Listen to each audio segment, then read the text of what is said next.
ایک بات اور اچھی طرح سمجھ لیں، آج کل اس سلسلے میں بھی غلطیاں ہوتی ہیں۔ وہ یہ ہے کہ اللہ کے رسول صلی اللہ علیہ وسلم سے دین حضرات صحابہ نے سیکھا، قرآن و حدیث اور جو کچھ بھی حضور کا عمل ہے وہ سارے کا سارا صحابہ نے دیکھا اور سیکھا، لہذا ان کے پاس وہ امانت آ گئی۔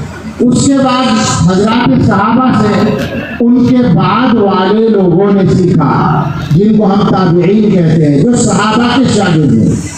پھر ان کے بعد ان کے شاگردوں نے سیکھا، پھر ان کے بعد ان کے شاگردوں نے سیکھا۔ یہ سلسلہ اسی طرح چلتا آ رہا ہے اور ہم تک الحمدللہ حفاظت کے ساتھ پہنچ۔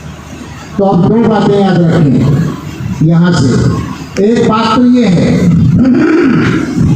کہ دین کے معاملے میں نئی بات نہیں چلے گی، دین کے معاملے میں نئی بات نہیں مانی جائے گی۔ ہمارا دین پرانا ہے، ہر پرانی بات صحیح ہے ہمارے دین میں جو اوپر سے آئی ہے، اور ہر نئی بات غلط ہے جو اس سے ہٹ کر ہے، جو اس کے خلاف ہے۔ آپ سمجھ رہے ہیں؟ دین میں ہمارے پرانا صحیح ہے، نیا غلط ہے۔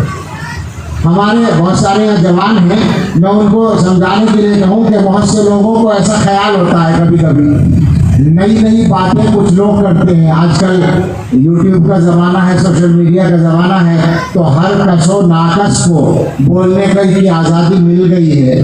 ہر آدمی بولنے کی آزادی رکھتا ہے اور اپنی ہر بکواس کو لوگوں تک پہنچانے کی ہمت بھی رکھتا ہے۔ اس کی وجہ سے تو کئی لوگ یوٹیوب پر آپ کو ملتے ہیں نئی باتیں کرنے والے، اور آپ سے وہ یہ کہتے ہیں کہ یہ باتیں مولوی نہیں بتائیں گے آپ کو، یہ باتیں علماء نہیں بتائیں گے آپ کو، ہم بتا رہے ہیں۔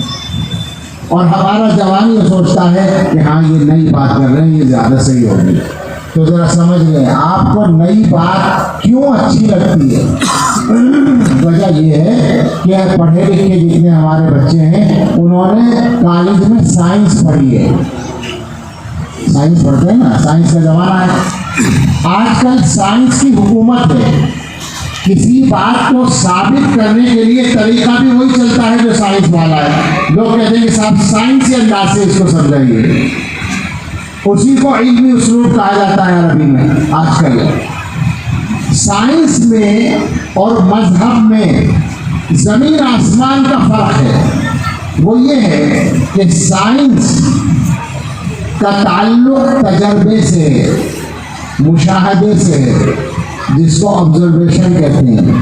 سائنسداں ایک تجربہ کرتا ہے، تجربے کرتے کرتے وہ کسی نتیجے پر پہنچتا ہے، مشاہدہ کرتا ہے، اور مشاہدہ کر کر کے ایک نظریہ قائم کرتا ہے اور آپ کو بتاتا ہے۔ لہذا جتنا تجربہ بڑھے گا، جتنا مشاہدہ بڑھے گا، سائنس بڑھے گی یا نہیں؟ اور جو بعد والا ہوگا اس کے پاس چونکہ پہلے والوں کا تجربہ بھی ہے اور اپنا تجربہ بھی، تو بعد والے کی بات زیادہ صحیح ہوگی پہلے والے کے مقابلے میں۔ 100 برس پہلے سائنس کے جو نظریات تھے، کئی نظریات اب بدل چکے ہیں۔ آج جو نئے سائنسدان ہیں انہوں نے ان نظریات کو بیکار کر دیا ہے۔ کیوں؟ اس لیے کہ انہوں نے ان سے زیادہ دیکھ لیا، انہوں نے ان سے زیادہ تجربہ کر لیا، انہوں نے ان سے زیادہ مشاہدہ کر لیا۔ تو سائنس کا تعلق تجربے سے ہے، جتنا تجربہ بڑھے گا اتنی سائنس ترقی کرے گی، لہذا سائنس میں ہر نئی بات صحیح ہوگی۔ اور مذہب کا تعلق وحی سے ہے، اللہ کے یہاں سے وحی جو آتی تھی، اور وحی کا سلسلہ 1450 سال پہلے بند ہو گیا، لہذا مذہب میں پرانی بات صحیح ہوگی، نئی بات صحیح نہیں ہوگی۔ اچھی طرح سے اس کو سمجھ لیں۔